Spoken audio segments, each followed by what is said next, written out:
zReportage.com issue number 986 Story of the Week.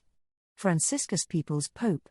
By ZUMA Press award-winning photographer who covers the Vatican Evandro Inetti.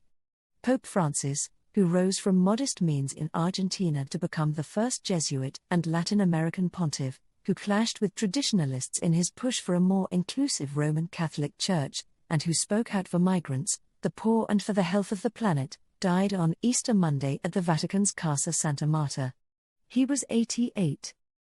After decades of conservative leadership, Francis tried to reset the course of the Roman Catholic Church, emphasizing inclusion and care for the marginalized over adherence to doctrinal purity within the Church. On Easter Sunday, the day before his death, Francis appeared in his wheelchair to bless the faithful in St. Peter's Square. The Vatican said Francis died of a stroke that put him into a coma and led his heart to fail. A society without charity is doomed to failure. Editorial by Timothy Radcliffe, Project Syndicate via ZUMA Press Wire. Every Easter, Christians remember how at the Last Supper, on the eve of Jesus' crucifixion, hope seemed to be lost. Most of Jesus' closest friends were about to deny and desert him. All that lay ahead was torture and a hideous death. But in this moment of despair, Jesus made himself a gift for all, giving bread to the disciples and saying, "This is my body given for you." This act of hope extended into Easter morning, when life triumphed over death, love over hatred, and divine giving over human grasping. As we mourn the death of Pope Francis, our hope following this Easter Sunday is that even the smallest acts of kindness can bear fruit beyond our imagining. Let's remember that when faced with 5,000 hungry people, all the disciples could muster were 5 loaves of bread and a couple of fish. But it was enough to feed everyone, with the blessing of the Lord of the harvest.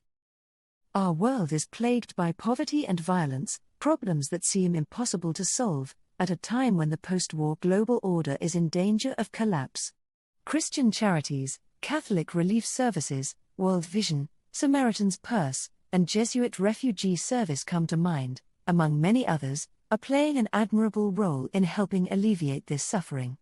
When so many people have no hope for the future, these charities' efforts in the United States and globally are fundamental to our faith. That role will become even more important in the coming years, as major economies cut their foreign aid budgets, inflicting profound damage on vulnerable people, each one made in the image of God. Boston University's new digital tracking initiative estimates that the near-total freeze on U.S. foreign aid funding and programming since January has already resulted in the deaths of more than 68,000 adults and more than 142,000 children.